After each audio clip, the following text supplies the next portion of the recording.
All right, we're so lucky today to be joined by the great fighter, former two-division champion, Timothy Bradley Jr. Tim, thank you so much for joining us from near your home in Palm Springs.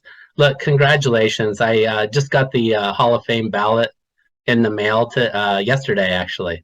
And when I was looking at it, I know you were on it last time, but let's be honest, that thing was so damn deep. This time, Yeah. though, Tim, I looked at that ballot and your name stood out among all others. Wow. I'm really expecting you to make it this time. Hands crossed, having covered your career. It means something to a Lance, reporter too. I really hope so. Thank you, Lance. I really appreciate that. I, uh, I wanna. Can I read something that I just sent you, man? I think it's something that the fans need to hear, man. Please Give me do. 1 second. You're gonna hear me, but you're not gonna see me. Just give me 1 second. Let me That's send fine. it to you. Um, so fans at home and anybody that sees this video, I've said that boxing has allowed me to chase immortality. That's when my life is over. This will be my mark that I was not just good, but great at something. That something was boxing, the ultimate sport, the most demanding sport in our universe. You play every other sport, football, basketball, even soccer, but you don't play boxing. Boxing is life and death anytime in that ring. It was my life for many years and still is. Making it to into the Hall of Fame is the hospital to repair me mentally from all the hard work, sleepless nights, and sacrifices I've ever made over the years. I need this for closure, Lance. Hall of Fame has always been my goal from day one. Anyhow, Lance, that's that was my initial thoughts when you sent me that text, wanting to do this interview. It's something that I've been yearning for years. This isn't something that that just came awry. Like this was part of the plan, and this is the reason why I fought the top competition after top competition. I mean, if you look at what I've done, and I know that's a lot of new faces watching boxing now these days, but the old guys like yourself that watched me come up, that followed me and watched me grow and go through my career. You guys know, um, all the writers, they know what I've done and what I've been able to accomplish. So I just need everybody just to get on board, man. I think this is my shot. This is my chance to make the Hall of Fame and put a period on the end of that chapter of my life. And as you know, I am doing broadcasting now. So I'm starting a second career off of boxing, Yeah. which I absolutely love. I really love what I do. I've grown in this position as well. And, I'm having a ton of fun still being around the sport.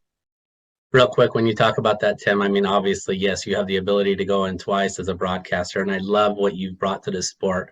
And the number one thing, and I've tried to always bring it to my writing too, is honesty. Yeah. People look at you to tell the truth, and you have the privilege to talk to the masses. And when you can bring them honesty and say to them what they know that they're seeing, and even go behind the scenes and let them know everything that's happening, it's really powerful stuff. And you've captured and done a great job on that front too. But I wanted to look. I'm not going to sit here and make you lay out your campaign for the Hall of Fame. We know a lot of it itself. Look, Tim, you traveled over to the UK when no Yeah. one was paying attention to your career and defeated Junior Witter in that fight. Talk about that. That was obviously the start where you knew that there was something special. There was a true badass inside this guy from the desert. Yeah, that was a great experience. A lot of times, and we do this, and I even do this sometimes in my, getting prepared for my broadcast, and critiquing fighters. You really don't know until you know. And what I mean by that is that I fought in California most of my whole professional career. I never fought outside of California. It was either Ontario, Lancaster once or twice, and Shumash. I fought at Shumash Casino, but everything was here in California. But in my amateur career, I fought over in England. I Oh, fought in black tie events, and so I had experience, but no one was giving me a shot. No one didn't think I had the capability of doing it. And that's what I love about the sport. I love the fact that when people say that I can't, I do. So going over and facing Junior Witter, I had experience going to England already. But the thing is that Junior Witter at the time was a #2 rated fighter at 140 pounds. A lot of people don't realize that. And the #1 guy was Ricky Hatton. And Ricky Hatton hadn't fought Junior Witter because of how tricky he was. So little old boy from Palm Springs, California, made his way to the #1 spot to get an opportunity to face Junior Witter. And I was under the radar. No one knew who I was. You know, I came almost through the back door, I would say. And I showed what I was made of. I had the courage to go overseas and do what I had to do. I stayed disciplined. I trained day in and day out, you know, nights, tons of sleepless nights, hard work, dedicated to the sport, 100%, you know, no shortcuts. And I have to tell you, you know, you give yourself a better opportunity when you do it right. And I think that's what I did. I did it right. Cut no corners, didn't cheat myself, and I was ready for that opportunity. But it was a fun night. It was a fun night. My dreams was captured, and then there was no going back from there, Lance. It was no going back. I was broke, man. Didn't have any money. My wife and I, we were broke, man, and I couldn't afford a loss in this sport, and I just continued just to work hard and just to stay on top. So great well, experience, one of the best experiences of my life. well, and the thing is Tim, is that like I was saying, I mean, you're real, and I think everyone knows you're real. And one of the things that you experience is one of the realest things in boxing, where you know sometimes you have financial crisis. And I can remember that fight when you had to go unify against Devin Alexander at the Pontiac Silverdome, which has now been torn down, I believe. But remember, there was like not a lot of people there. It was out in the middle of the snow at this, you know, the Lions' old home. And you, right before the fight, you found out like what you thought you were going to get paid, you know, was not what you were going to get paid. And you had to deal with all that. You had to compartmentalize all of that and then go out and fight for to unify the 140-pound division. That's a ton to take on. You got that job done as well. Yeah, I just wanted to take on every challenge, every tough challenge out there. But before Junior Witter, after Junior Witter, I faced a guy named Edna Cherry, but then I faced another guy, and man, what is his name? I can't believe I can remember his name. It was for the WBC World Championship. Kendall Holt. Yes. Fought Kendall Holt. And that was a unification bout. A lot of people don't realize that 140 pounds. I had one title defense, and then I fought a unification bout. You know, and he was a badass then. Fight. And yeah, that's what I'm saying. He is definitely a badass. He can punch. And I knew that I had to go through fire at that time to face that guy. I had to be able to take his punch and continue to march forward because he was so talented. And then I go and I unify against, as you said, Devin Alexander.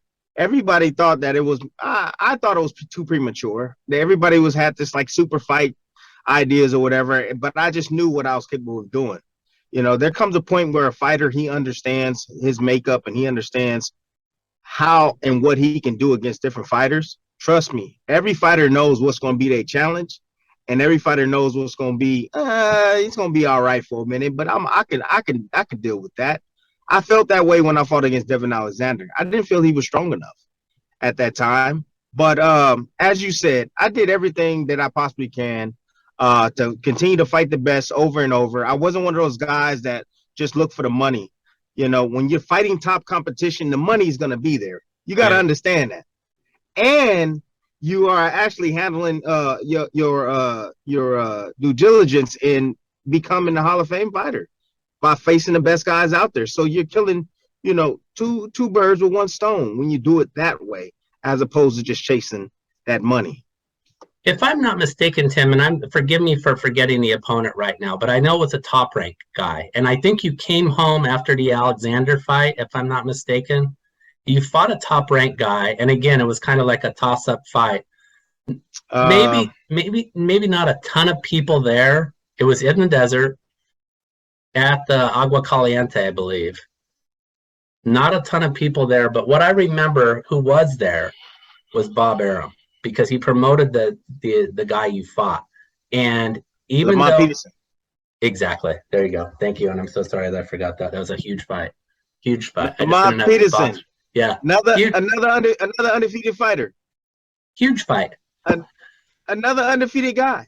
I mean, a top amateur, another undefeated guy. And I took his O. I was Yeah. able to take his O. It was in my hometown. I boxed my way to victory, fought my way at times, but another tough foe inside the ring. And it's crazy because I didn't have a whole lot of punching power, but I had a ton of will. I was conditioned, and as I do now, I was a good strategist. I could strategize. I could see, I can see where my openings are, and I had a really good ring IQ. And I think that's what allowed me to overcome a lot of these battles was my mental toughness, and that I was a student of the game. I studied these guys. That's why I have a hard time when guys say they don't study fighters. It doesn't make any sense to me. But anyhow, yes, another top guy. And then shortly after that, I fought against Nate Campbell, and we know the incident with that. It was Nate Campbell, and then it was another undefeated guy I faced at 147. I moved up to 147 pounds. Man, what is his name? You know, boxing gives you a whole lot, but it takes more. It takes more from you, Yeah, but you as but the you thing can tell. but the thing that I thought was so key about that night against Peterson is even though maybe there wasn't 15,000 people in a huge downtown LA arena, the one Yeah, person who was there was Arum, and Arum knew, I think, from that moment forward, I'm gonna get Tim Bradley. I know that. I know that for a fact. He basically that decision was crystallized in his mind that night because he sat up there on the days after you won, and he just out of respect for you, he stayed up there the entire time. And look, that led you to the Pacquiao trilogy. Ultimately, yeah, right? I mean, that ended up being yes. the defining series, and those three fights, Tim, obviously were great revealers, right? I mean, you had to have that's exactly what you deserved, right? I mean, what you had in that trilogy against Pacquiao was everything that you were longing for in your career: the acclaim, the attention, the honor and respect of who you were in this game. Yeah, the Pacquiao situation is somewhat bittersweet. Back then, now I'm okay with it. As you said, I showed my class. During the three fight series that we had, I showed my class. I always came to fight. I did my job in there the best way I could. Pacquiao is a phenomenal athlete. He's a phenomenal fighter. He's definitely top five on my pound for pound list of all time, one of the greatest. I just I think what really set me apart, because if everybody don't want to give me the Pacquiao victory, which I felt I won the first fight, that's fine. That's fine. You don't have to give me that victory, but I can just tell you this: after Pacquiao was knocked out by Marquez, and after I had a fight of the year fight against Ruslan Pavatnikov, I outboxed Marquez shortly after he knocked out Pacquiao. That's true. So that right there, that should put the dot right there, that period right there, that like, hey, you know what? I beat a Hall of Fame fighter in Marquez. And that should solidify me, I believe, for the Hall of Fame. So, but I'm not the one to make the choices here. It's all the writers and everybody involved that's been riding with me or not riding with me over the years, and just to really examine my career. And sometimes it's kind of hard because we get that the imagination, or we get that we imagine a fighter a lot of times at the end of his career. We don't imagine a fighter during the primes of the career. I fought these guys in the primes of the career. You understand that? That's the difference right there. You know, they're imagining, oh, well, Peterson, he's not that good because at the end he's been knocked out. No, this was at the top of his game. I beat Peterson. The top of his game, I beat Devin Alexander. For You sure. know, Miguel Vasquez, another guy, you know, that came on, fought Canelo Alvarez 2 times, went to war with him, went to war with me 1 time or whatnot. I beat him. He becomes a world champion, you know, and the list goes on. Well, So, the list goes on. Let me just stop you real quick, Tim, because a couple things that kind of get lost in this are during this whole period, there were fights that you were asking for that didn't take place from other guys who were near their peak. Amir Khan yeah, and Floyd Mayweather Jr. I remember specifically you on the heels of a victory, and I believe it was the Marquez fight, saying, like, I want Mayweather. You know, you wanted that fight, and, you know, conveniently, whatever, it didn't happen, but you were begging for that opportunity as well. I believe, Tim, as a boxing writer, I think I understand what you're saying about the Marquez victory. That was sensational at the Forum. But obviously, the victory, in my mind, if you ever need a Hall of Fame candidacy to be clinched, go back and watch a replay of the Provodnikov fight. You laid it all on the line. You were sick of hearing the BS about, you know, what people have said about you. And I know you've yeah. talked about this at length, maybe even to the detriment of your health. You went out there and did what you needed to do to win that fight. And it was beyond impressive at the War Grounds. Phenomenal evening for all of us who attended. Well, I appreciate that, you know, and that's what we do. We, you know, true fighters put it all out there on display. At that time, I really needed it, especially after the Pacquiao controversy. You know, the plan was to box, but I just had other things on my mind, man. I was fighting, you know, a ton of demons, you know, that night, and I just needed to get it out. And you know, like you said, thank God I did become victorious. That and it's amazing to me because fans don't remember belts and who fought for this belt or that belt. And I understand, like, yeah, there's some importance in having a belt because it's a spectacle and it brings more attention and light. Fans remember the fights. Understand that the fights, the matchups. That's what they understand. You know, that's the reason why we talk about Hearns and Hagler and all those guys. Do you remember the belts? I don't remember the belts. We talk about matchups. The matchups that stick out to the fans is not Pacquiao, it's not Marquez, but that Ruslan Provodnikov fight. That's all I hear anytime I walk in. Man, that Ruslan fight, man, one of the best fights I've ever watched. That's all the fans remember, honestly, about my career.